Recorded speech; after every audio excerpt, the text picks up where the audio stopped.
Jadi semua sekolah akan dapat akses kepada guru yang paling baik di bidang-bidang yang sulit.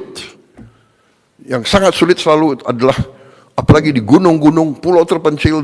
Jangankan itu, saya yakin di pinggir Jakarta ini juga masih banyak sekolah yang tidak punya guru-guru yang menguasai pelajaran-pelajaran yang susah. Sekarang dari tempat studi yang terpusat bisa ngajar, bisa diterima oleh 330.000 sekolah. Yang sulit dapat internet, wifi, sekarang sudah ada teknologi sangat murah, bisa kita pasang di tiap sekolah. Tidak terlalu mahal. Starlink mungkin masih agak mahal untuk bayar tiap bulan. Tapi sudah ada teknologi yang lebih murah. Dan saudara-saudara, tahun depan rencananya adalah kita akan tambah 3 layar. Ya, tahun ini kita mampu 1 layar, tahun depan kita akan bagi 3 layar. Berarti di setiap sekolah akan ada 4 ruangan yang punya layar ini. Mudah-mudahan tahun 2007 kita bisa tambah lagi 2 layar lagi. Jadi 6 kelas tiap sekolah bisa punya layar. Jadi semua anak-anak kita mendapat akses kepada pengetahuan yang terbaik, terkini, dengan animasi dan dukungan yang terbaik. Saya dapat laporan dari Mendikdasmen bahwa antusiasme anak-anak sekarang meningkat untuk sekolah. Ya, selain MBG, dia juga pelajarannya juga menarik.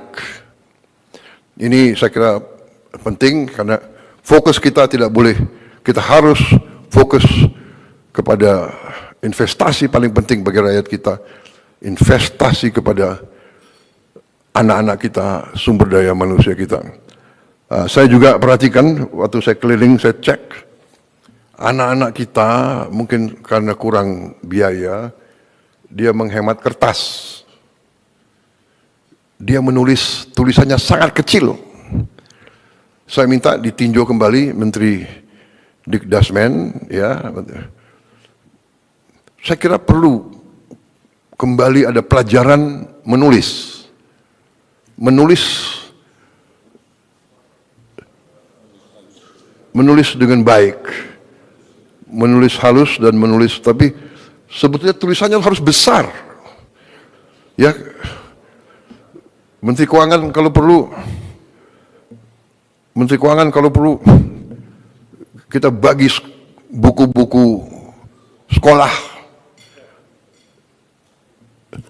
yang besar-besar, tulisannya harus besar, anak-anak harus dididik nulis besar. Saya khawatir kalau dia nulisnya sangat kecil, ujungnya nanti dia harus pakai kacamata semua.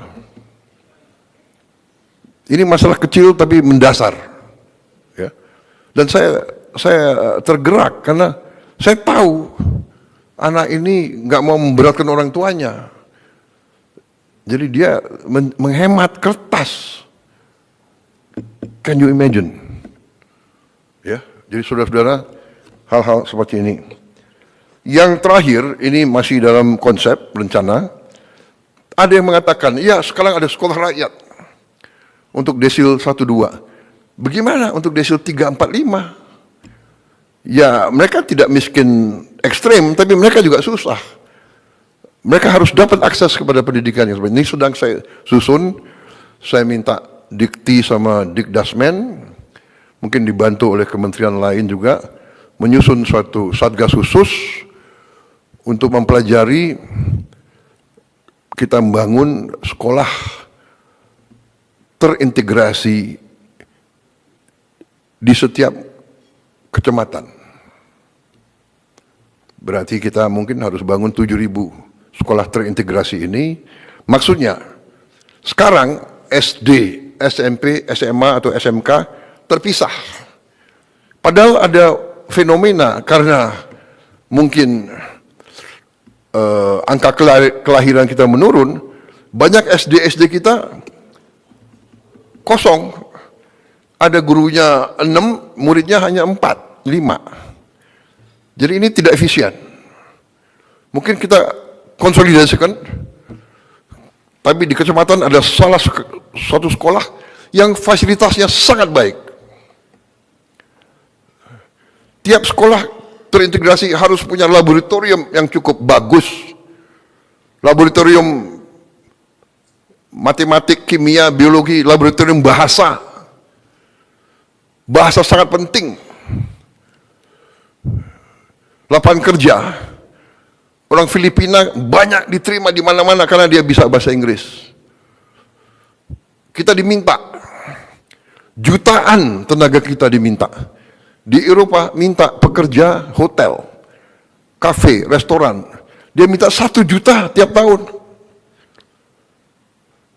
Kepala-kepala negara, pemerintah dari Eropa nanya ke saya, can you send?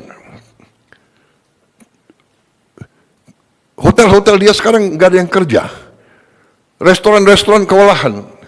Rakyat mereka tidak mau kerja sebagai pelayan.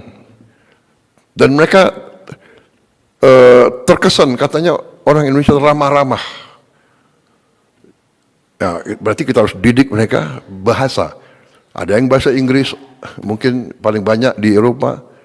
Mungkin juga kita didik bahasa Arab.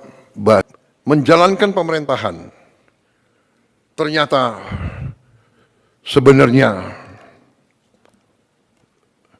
tidak terlalu rumit.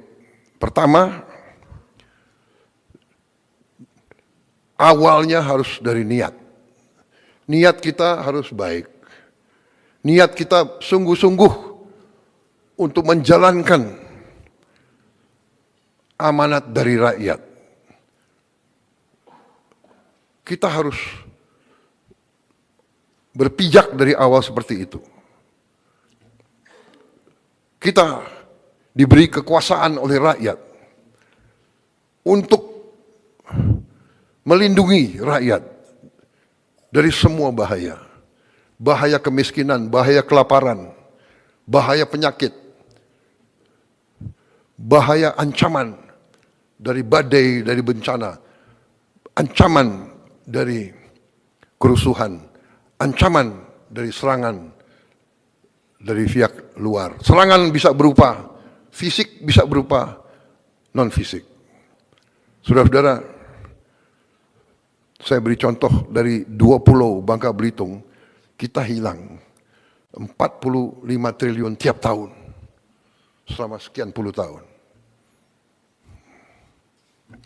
Apakah itu bukan sebuah serangan?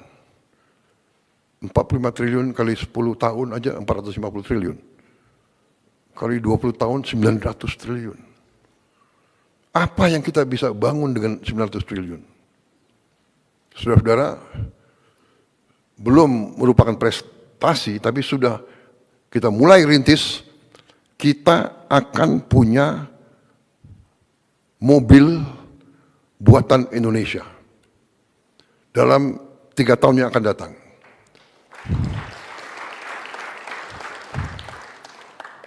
Saya sudah alokasi dana, sudah kita siapkan lahan untuk pabrik-pabriknya, sedang bekerja sekarang tim. Kita sudah menghasilkan Jeep buatan Indonesia.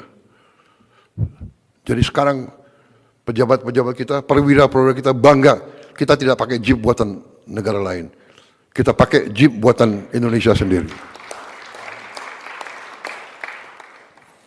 Komandan-komandan pasukan kita, kalau naik kendaraan, mimpin pasukannya dia bangga, dia pakai Jeep buatan Indonesia. Presidenmu pakai Jeep buatan Indonesia.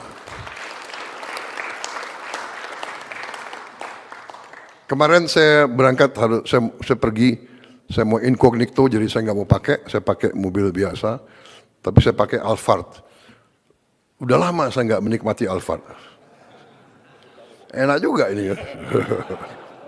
Tapi, Prabowo, ingat, kamu presiden di Indonesia, harus beri contoh. Ya sudah, pakai, mau terus. Dan sebentar lagi, saudara-saudara semua harus pakai maung. Saya nggak mau tahu tuh.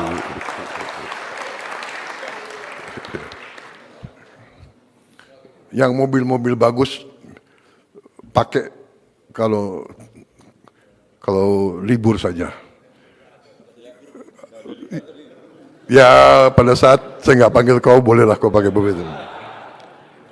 Saudara-saudara, saya kira itu yang bisa sampaikan karena masih banyak kamera. Nah, media terima kasih Anda dengan sabar. Dan sekarang Anda, saya persilakan menikmati hidangan yang disiapkan. Jadi usirnya sopan. Karena bagian ini nggak boleh kau dengar. Jadi ada hal-hal yang memang belum siap untuk diumumkan.